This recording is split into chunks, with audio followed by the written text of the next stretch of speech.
Hello, everybody, and welcome to LaChamba.com. I am Neil Rodriguez. Sad story I was reading today.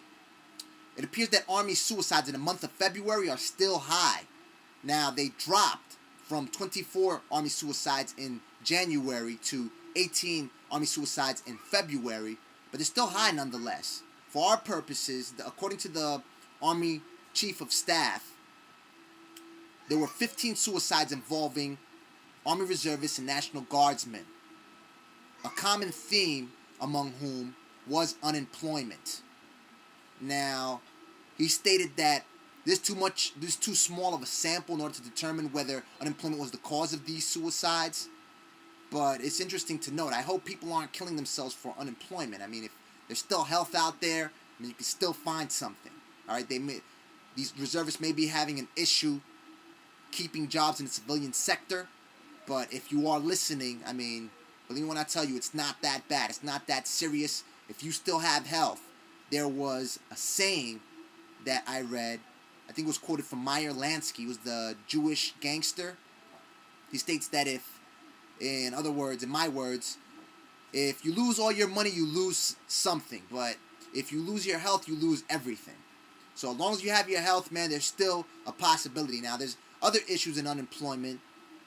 Two governors from Mississippi, no, actually, a governor from Mississippi and a governor from Louisiana are both rejecting $50 million is supposed to be apportioned towards extending unemployment benefits to part-time workers. They're stating that their argument is that it means that there will be fewer jobs for workers in their states. Now, I don't know how that computes.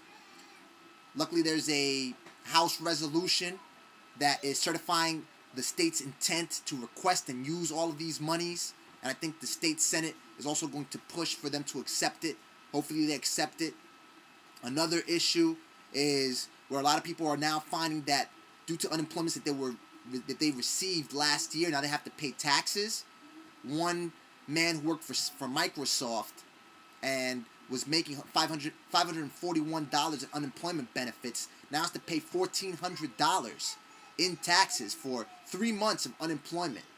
And he's like, I mean, he didn't know he was going to be taxed that much. I mean, it doesn't really make sense.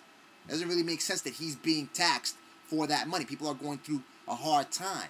That economic stimulus package is easing taxes on the first $2,400 that is being taxed, but there should be no reason for them to tax unemployment benefits. People are going through a hard time. We're going through a very hard time right now. The federal government is making $7.2 billion that's how much they made.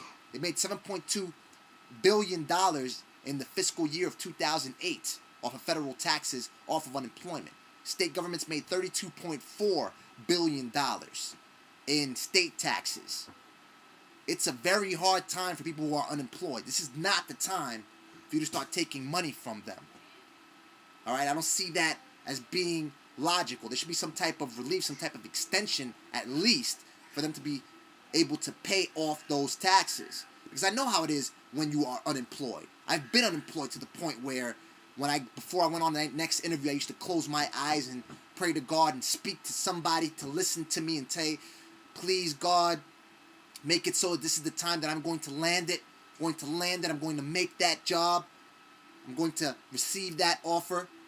Now, once I started getting into a role, after I started getting into a role, it became a time where I received about 3 job offers in 2 weeks' time.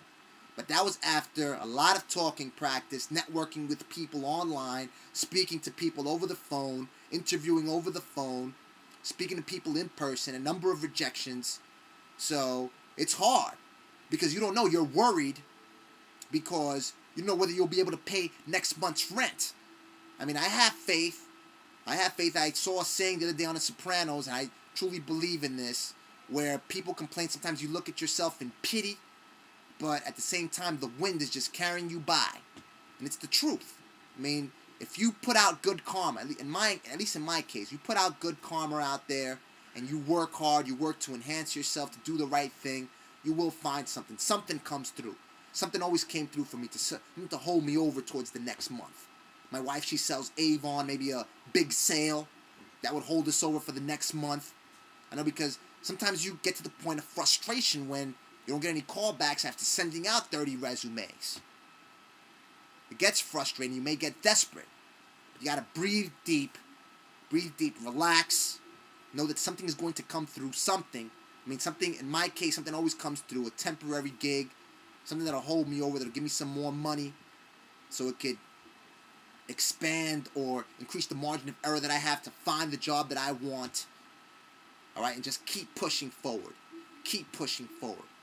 It's like when my aunt's husband told my little brother one time in a party, listen, every single morning you gotta wake up and just smack yourself in the face and tell yourself, what is wrong with me? What is wrong with me?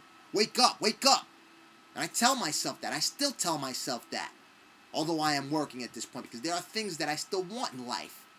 And I truly believe it. There are things that I still want in life that I have not reached yet, or I have not accomplished, or I've not been able to obtain. And there's something wrong with me. So I think people have to see that in themselves. Because sometimes people blame too many of their issues on external factors. But once you start blaming everything on yourself, start saying, listen, this is my fault. Indeed, it was my fault. I could have avoided the layoff. I could have avoided that termination. I could have avoided something. I could have played my cards in this fashion. Could have kept my mouth shut. Whatever. You find that indeed it is your fault. And indeed, you are in control of your destiny. And the next time around, the next time you are faced, next time you encounter the same type of situation, you will learn how to be in control. And you will learn how to deal with that situation successfully, and you won't find yourself in the same position in which you are in which you are living. All right, that's what I have to say. I mean, this is pretty much based on my experience. This is just me doing a lot of self-reflection. And I know a lot of people may be going through the same thing. I mean, I see it happening in a lot of people. I see my brother going through the same issues that I went through. I see a lot of kids on the street going through the same issues I went through when I was in the streets. When I was rolling the streets, when I would wake up at 12 o'clock in the afternoon and go hang out in the corner all day. So I see it going down. And I know that you can make a change for the better. All right? And not to speak cliche, not to speak Obama, that we need sweeping change that matters and all of this, that, and the third. I mean, the truth is, if whatever it is you're doing is not working, try something else. Educate yourself in another craft, in another fashion, to get what you want in life. Whether it's a job, whether it's a business, whether it's to do whatever it is you want, whether it's to jump off of the Empire State Building, whether it's to climb the New York Times building, whatever. Educate yourself in order to execute it successfully. And if you need help on that road to success, to utopia, to whatever it is that you want in life, you hit me. I'm at twitter.com/notifyneil or right here, lachamba.com, which, by the way, means the job in Spanish. It's slang terminology. I thank you for watching. My name is Neil Rodriguez. Until next time.